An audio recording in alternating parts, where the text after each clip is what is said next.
di kelas 9. Baik Bu Yanti.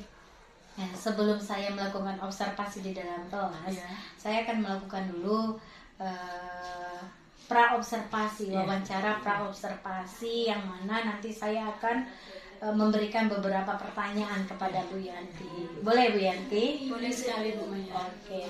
Baik Bu Yanti, ada ini pertanyaan pertama nih Bu Yanti. Dari pembelajaran hari ini Bu Yanti, apa yang ingin Ibu capai dalam pembelajaran nanti?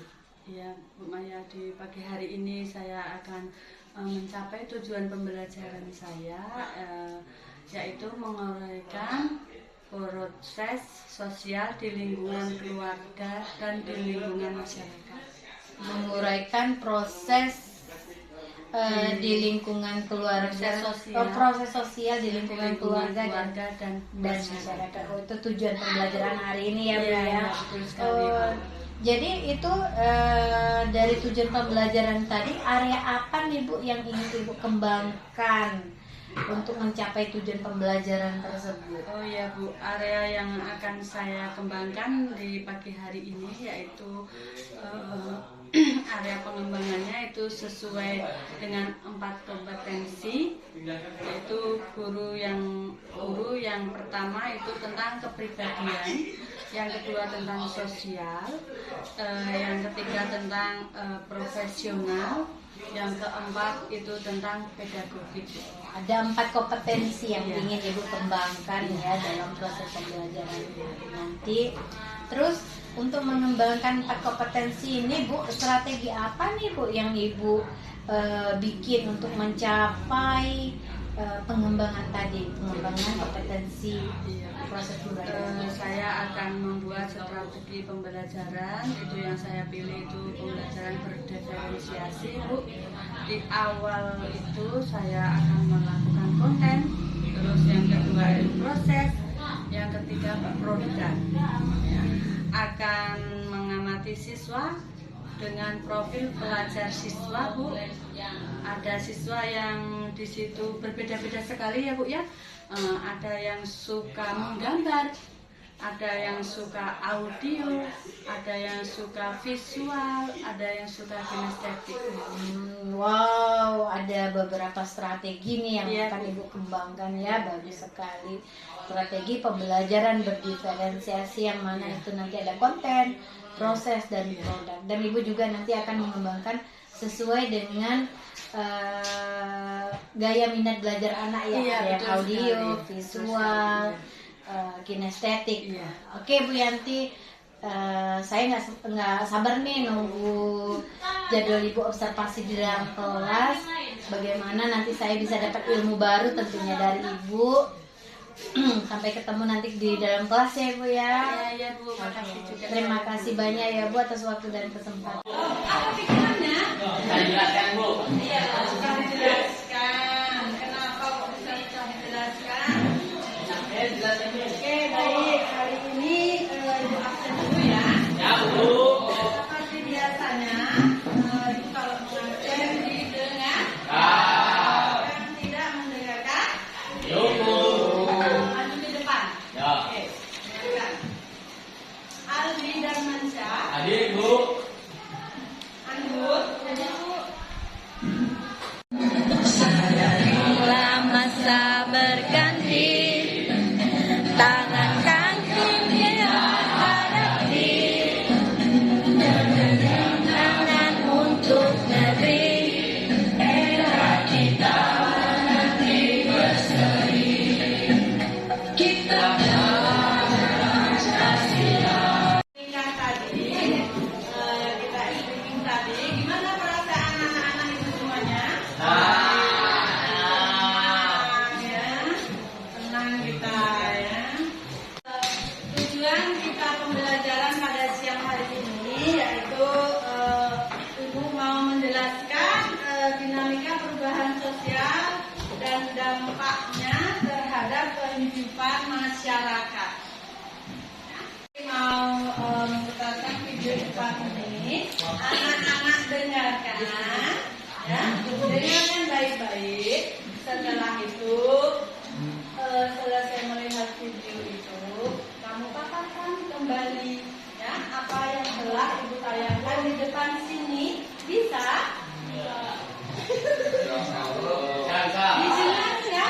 ini saya yang didengarkan terlebih dahulu, sudah didengarkan, direkam.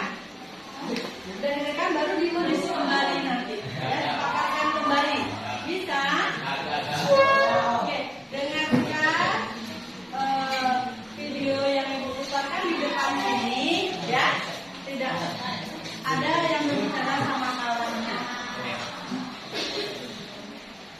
Kali ini kita akan membahas rangkuman mata pelajaran IPS kelas 9 bab 1 berdasarkan kurikulum Merdeka, yaitu tentang manusia dan perubahan.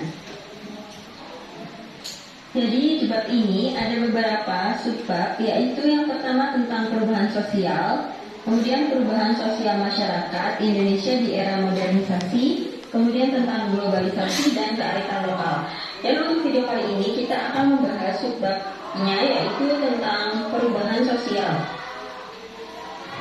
Apa itu perubahan sosial? Perubahan sosial merupakan perubahan yang terjadi pada berbagai aspek dalam kehidupan masyarakat. Fenomena perubahan sosial mulai dipelajari seiring dengan ketertarikan manusia untuk dapat memahami hakikat kehidupannya sebagai makhluk sosial yang selalu mengalami perubahan.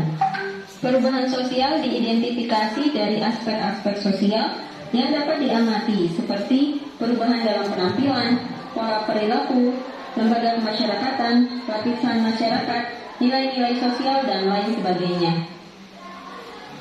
Bagaimana bentuk dan contoh perubahan sosial? Yang pertama, kita dapat menggolongkan perubahan berdasarkan waktu.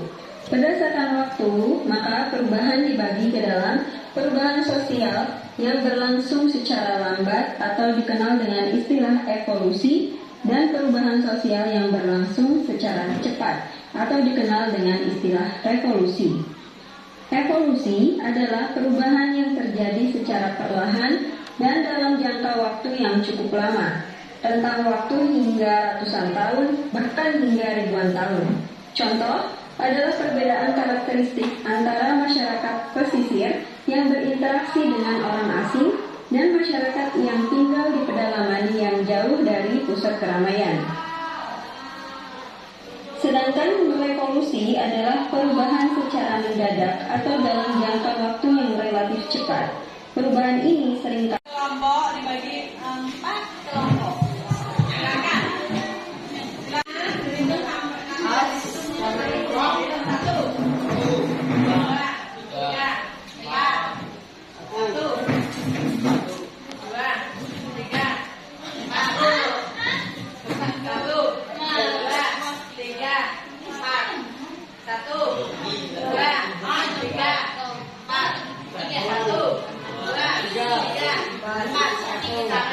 Oke.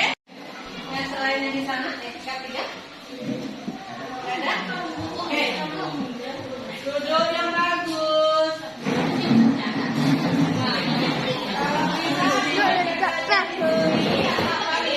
Yang mana tidak membelakangi papan tuh. Oke. Itulah yang bagusnya.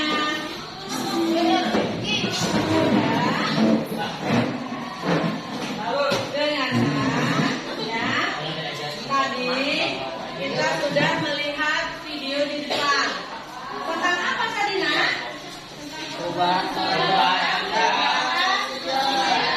Apa itu perubahan sosial? Perubahan yang terjadi pada berbagai aspek dalam kehidupan masyarakat. Itu ya. Contohnya apa tadi? Bisa disampaikan? Iya, perubahan berdasarkan waktu. Apa lagi? Masyarakat. Perubahan secara mendadak. Itu ya. Perubahan yang terjadi sebagian kecil kehidupan manusia. Perubahan besar. Perubahan yang tidak direncanakan. Perubahan progres menuju.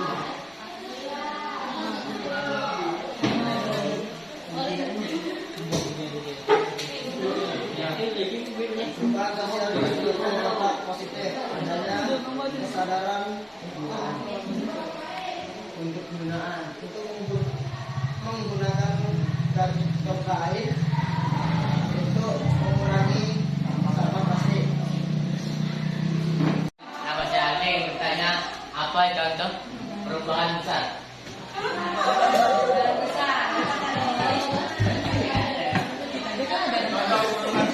besar yang tidak direncanakan, ya.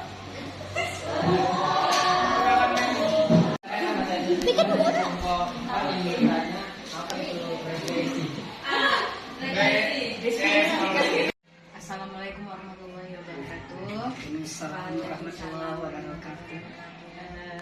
Baik Bu Yanti, kita sudah melakukan kemarin itu pra-observasi dan observasi di dalam kelas. Yang mana itu Ibu di kelas 8 saya masuk ke dalam untuk melakukan observasi pada mata pelajaran Ibu ya, mata pelajaran IPS. Nah, yang sekarang ini yang akan saya lakukan yaitu wawancara pasca observasi, di mana nanti ada beberapa pertanyaan yang akan saya tanyakan kepada Ibu tentang proses pembelajaran kita dalam kelas kemarin. Nah, pertanyaan pertama nih Bu, menurut Ibu adakah hal-hal atau hambatan yang Ibu rasakan ketika Ibu melakukan proses pembelajaran di dalam kelas? Iya Bu, pembelajaran minat peserta didik dalam belajar itu meningkat Bu. Dan peserta didik merasa senang dan sangat gembira karena peserta proses pembelajaran mereka menyimak video yang saya tayangkan. Jadi antusias ya peserta didik ketika Ibu melakukan proses pembelajaran yang mana Ibu menampilkan tayangan sebuah video ya Bu ya. Jadi peserta didik semangat, gembira, dan termotivasi dalam melakukan proses pembelajaran yang Ibu jalankan. Begitu ya Bu ya. Wow, keren sekali ya Bu ya. Cara-cara Ibu untuk meningkatkan motivasi peserta didik dalam pembelajaran. Nah, dari tadi kita berbicara tentang pasca observasi yang mana secara tidak langsung itu kita sudah melakukan coaching. Iya. Jadi saya di sini ingin bertanya lagi nih Bu kepada Ibu. Menurut Ibu nih Bu, apa nih yang Ibu rasakan ketika tadi kita coaching tadi itu? Oh iya Bu, ketika saya coaching tadi itu yang saya rasakan itu pas menjadi coaching itu saya merasa senang sekali Bu, karena saya menambah kompetensi saya sendiri, dan ternyata ketika saya menggali kompetensi saya, ternyata itu banyak kompetensi yang saya miliki Bu. Begitu ya Bu ya. Jadi dengan sudah kita pra-observasi, observasi di dalam kelas, terus kita wawancara pasca observasi, secara tidak langsung itu kita sudah melakukan hal coaching yang mana dengan itu Ibu ternyata banyak kompetensi yang Ibu miliki di dalam diri Ibu, cuma belum tersalurkan. Iya. Jadi kedepannya ini Ibu udah tahu nih kompetensi yang Ibu miliki dan akan Ibu kembangkan kompetensi hal tersebut ya Bu ya. Wow, luar biasa ya Bu. Semoga untuk observasi berikutnya sudah ada wawasan gagasan baru yang akan Ibu kasih lagi ke saya. Kita saling berbagi tentang bagaimana nih meningkatkan mutu peserta didik kita nanti Bu. Terima kasih. Mungkin itu saja dari saya. Terima kasih atas waktu dan kesempatannya.